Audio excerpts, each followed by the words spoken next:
Welcome to the Contractor Success Forum. Today we're going to be discussing how to find profitable projects. The Contractor Success Forum discusses financial strategies for running a more profitable, successful construction business. Stephen, I was listening to our podcast this morning. I just got last week's.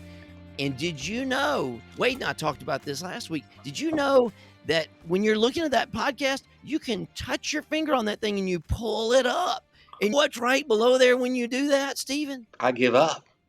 Show notes. There are show notes down there.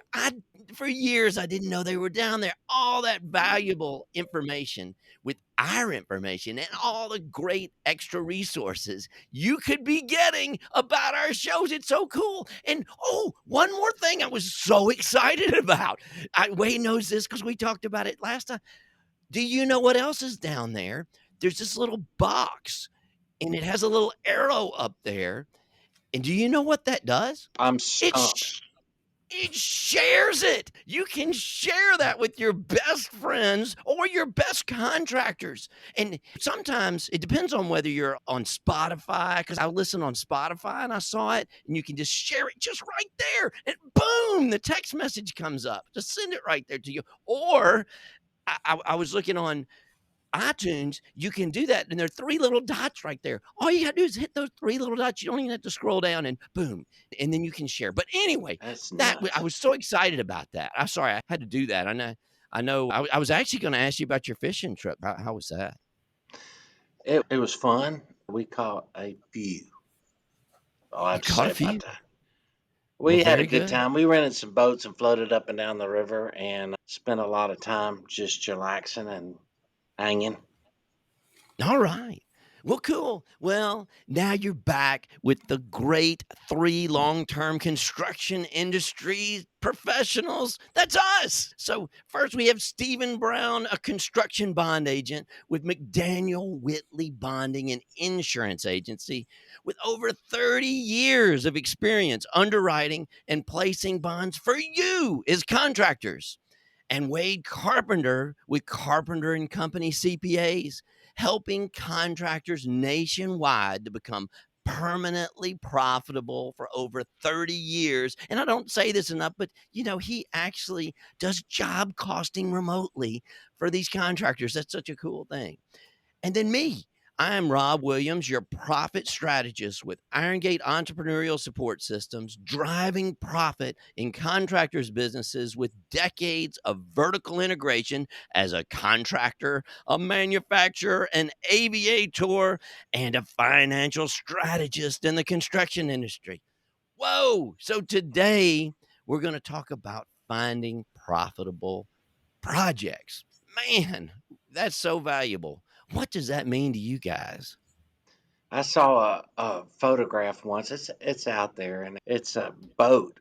It's a yacht, and the name of the dinghy is Contract, and the name of the yacht is Change Orders. That's kind of the secret of profitable jobs is getting your money, isn't it? Yeah, I never figured that out. I used to hear that for some people, the dinghy was the contract and the change order was the yacht. I don't know. I didn't know how to play that game that way. Yeah, no, the dinghy is the contract and the change order is the yacht. Oh, okay. I mean, that's story backwards. Yeah, that's my point. Just got to get those change orders signed, or you don't get anything out of them. Yeah, get them in writing. A verbal change order is worth nothing. Yeah. Okay, so profitable jobs, finding profitable jobs, going out there, it's competitive. Everybody's competing for the same work. How am I going to do that? And as we were talking about this earlier, how do you know your job's profitable? Well, I guess I can definitely take that. I mean, if you don't have good books, if you don't have good job costing, you may have a gut feel, but a lot of times that gut can deceive you. Yeah, that's right. And Wade, we were talking earlier about when you have that job cost, where do you start? There's two different standpoints from where you go. Where do you even start? I think from Wade and I's perspective on finding profitable jobs, first, I want to see what has been profitable in the past for you as the contractor listening to this. So take your own company and your book. So, what for you in your special niche and your abilities has been profitable? And Wade, as a job coster, tell me a little bit about that. Do you line them up or rank them? Well, tell me a little bit. Well, sometimes it's forest for the trees, and when you're in the field doing the jobs, you don't see what you're really making money at. And if you sit down with even your CPA or whatever, and you've got good books, just go segment them. It may be like residential versus commercial versus different types. Like you may be doing churches or retail or any number of things. I want to explore more on this talk today about where people can find the jobs and what they're good at. Yeah. A lot of times too, you go through some hard times on some projects that you really shouldn't have taken on, and you've invested in them. You may have invested in additional equipment, personnel, and other things that are dragging you down. And I heard someone say the best advice is get rid of that. Move right on back to what brought you to the dance, and that is what you do best, day in and day out. That's your core, and that's what you have to sell. And that's the only thing that allows you to really provide quality on a consistent basis. I've had a bunch of consultants over the years, and I think the most common sense thing to do, most people can figure out, is to rank your jobs. If you have a spreadsheet and you put the profit and you go from most profitable to least profitable, you might rank them by percent, you might rank them by raw dollar. It's interesting to see both, but it's interesting to see what is at the bottom. But what about some of those other factors? The pain in the ass factor. I think we might start getting an E for explicit if Yeah. that, but on our podcast here. But you can rank it that way. How much did you enjoy working with those people or that kind of job? Is that something you like to do? But that affects you emotionally as your effort. And then did you have to spend a lot of time learning that? That so it might be another column. There may be a lot of extra overhead that doesn't match that overhead percent you put in there. I don't know whether it's 15% or 20, whatever 10%, whatever percent you're putting in there for overhead, that may not be accurate on some of those jobs. So that job ranking may be off, because if it's a job you've done over and over again, you as the owner probably didn't have to put much. You may have been playing golf the whole time during that because you already knew how to do Hmm. everything. You have to Yeah. study and learn these things. So, but don't forget those extra factors. Well, I I mean, mean, can I? Wade, should you Yeah, rank it by gross profit or net profit? Does that matter? I would say both, but what do you think? I go by gross profit as long as you're consistent, because if you go by net profit, and it depends on how you allocate overhead, you could have a huge job that could look really bad because you dumped a whole bunch of overhead on it. Yeah, Right. I Depends would on, do gross profit too, because that factor that I was just talking about, because for your books, your overhead is allocated, but maybe for your effort, it's not really allocated appropriately to each individual job, because most of your overhead, you're not tracking every minute of thought of everybody in the office to the jobs. Most people don't. I think a lot of people still in construction, they still chase the big job. And the biggest job may not be your most profitable job. Some of the ones that we sit down and look at it and say the job's over $1 million, well, we take longer and we tend to stretch those out, and the overhead catches up to us on that. But these other jobs like 300 to 500,000, I'm just making something up here, but we find out those are the most profitable because we get in and get out and we get paid fast. I remember we used to have one house, I think it was the 101 plan. It was 1,000 square feet, and we made more money on that house than we did on these 2,500 square foot houses. I mean, we had it down pat, and we could build it in days. It Yeah, but was, I understand that. Some contractors, they want to show their prospects, the people that they're out there to impress, what their capabilities are. If yeah, you've already done it, it speaks 1,000 words. I've already done it. But finding yeah. that profitable job, some people will argue, well, competitive bid jobs with a bunch of other bidders where they take the lowest bid, I'll never make money on that. You just give your price and you don't know what your competitors are doing. It's frustrating. Sometimes it costs money to bid work. But at the same time, getting in there and developing your relationships, finding out, making sure you know everything that's going on in your operating territory, and finding jobs that are out to bid from subscription services like Dodge. CDC, your local builders exchanges, stuff posted on federal websites for federal work, and your local municipalities, in your region. What do they have coming out to bid? And another thing is a lot of successful contractors and subcontractors develop a relationship with architects and engineers. If you're going to Yeah. bid a job, their information's right on the cover of the bid specs. Give them a ring and talk to them a little bit. Get to know them. Next thing you know, you'll swing by the office to visit with them, and you'll be surprised. Architects generally, unless they're swamped, love talking to you about what's going on out there. Yeah, so I was gonna say that was my number 2 thing. Once you get all those jobs lined up with the prices down there, then you figure out how to find new jobs, and I think one of my thoughts was, are there qualifications to bid it? Who gets to bid this? Do they need to be bonded? Do they not need to be bonded? So are you competing against people that are just trying to find a labor job for themselves? Or is there some kind of qualification process? Like, I'm sure a lot of those federal jobs have some kind of qualification process that might narrow it down. Although I just was reading a friend of mine's book that was talking about some of those federal jobs. The margins are actually lower because they got so many people bidding them. So it depends on which jobs they are. Wade, can you chime in there? Yeah, well, absolutely. When you're talking about bid jobs, I mean, that's what everybody complains about. Everybody, especially when times get tight, everybody's bidding and they drive the margins down. And the ones that win are the ones that are really good at what they do. They may have a niche where maybe they're doing water treatment plants or schools or a certain type of retail. And then there's other ones that they get really in good with a big retailer and they do all their stores. They can get in and get out and they know exactly what they need. Those are the ones that make really good money. Right, and I've heard other contractors say, don't worry about what your competitors are doing or whether their plate's full or not. Bid your numbers for the work that you need to do, or don't do it at all.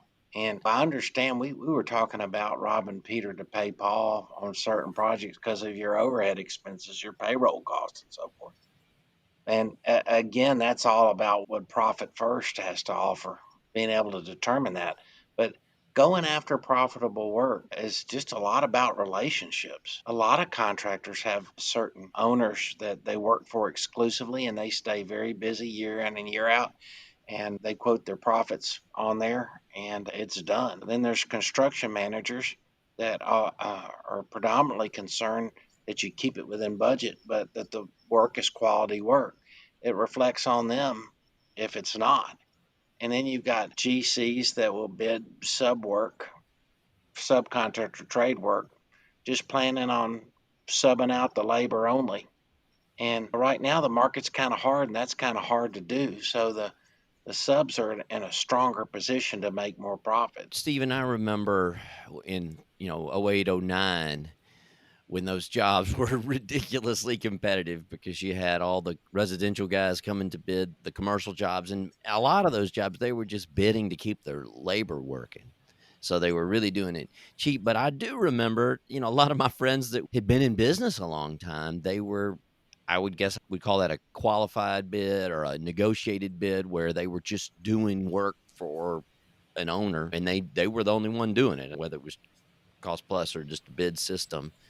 Can you talk about that, either one of y'all, about getting qualified for that? It's not really qualified, or negotiating it if you've got a niche and a reputation. All three of us were talking about how building your reputation can go a long way too to get some of those profitable. Yeah, well, certain areas of the country, depending on logistically where the distribution center is, just have industrial plants they do service work for. They make their profit, but they have to be available 24/7. And there's always kind of a trade off. I think that you'd be surprised at some of the federal and municipal jobs that are right up your alley that just drop in front of you that you may or may not know about and have missed an opportunity for that. What do you think, Wade? Well, I was, just sitting there thinking about what you were saying. If you're a general contractor, your subs can make or break you too. And some of the GCs, I've got one that does about 150 million a year, and his subs love him. They pay well, and the subs take care of the GC.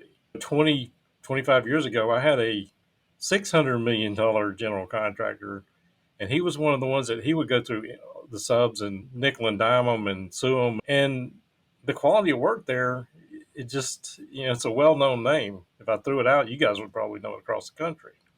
And they nickel and dime their subs to death, but sometimes you get lesser quality because those guys don't really care for the GC and vice versa. It reflects on them. I think that's a great point, Wade. And not only taking care of subs, but your vendors, your material suppliers. On a large pipe job where the materials are half of the contract amount or more, you're going to need a better price than your competitor. And it's that loyalty. You take those vendors, you pay them on time, you appreciate them, you take time to have a relationship. They make money off of you. And I've had customers that have treated me like I was the most important vendor they had.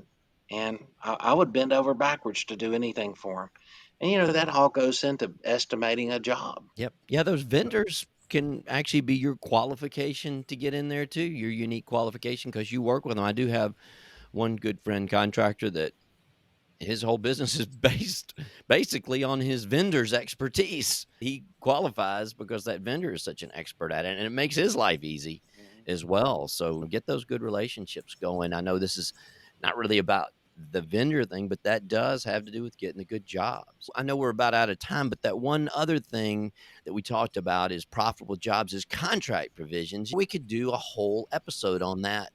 And you know what? We already did. We just did an episode on contract provisions, so we won't talk about that because we just did it. So go back and listen to that one. Hey, there's So some scary contract provisions out there, so read your contracts. yeah, good episode there. Yeah. Yep. So go listen to that one. Anything else to add? Did we leave out a whole subject? Oh, supplier bonds. That was one other note I had. That's to make a job, especially right now, because I'm just thinking about material. We up. And I just read yesterday that this week we're having a massive lumber drop.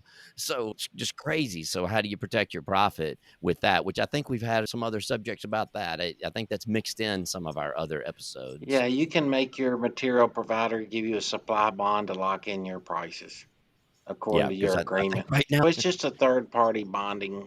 The bonding company guarantees it. And I really kind of recommend it if those materials are just stuff that you can't get off the shelf. And because of that, they have to be made for your project, and they're not easy to get. A supply bond is a great way to remind them that they're going to do exactly what they say in their contract and supply that exactly the way they said.